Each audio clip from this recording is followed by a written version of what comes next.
All right, Tyler, thanks. Wheeling Island residents and businesses alike have been undergoing huge cleaning efforts after the flood subsided. Piles of trash can be seen on the sidewalks of neighborhoods and mud in the parking lots of storefronts.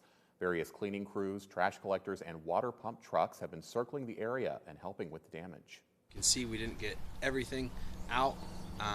Came up a little higher than we anticipated, but preparation helped a lot, but it did affect us a lot. We had about 3 foot of water in the basement or so. Unfortunately for Gumby, we've suffered quite a bit of damage. I can't even say how much. We have the assistance from Panhandle Cleaning Restoration. They've been doing a flawless job here. Joshua Fraley says it's the entire island that's been affected by the flood. He sends his support to fellow companies and residents who are also dealing with the aftermath.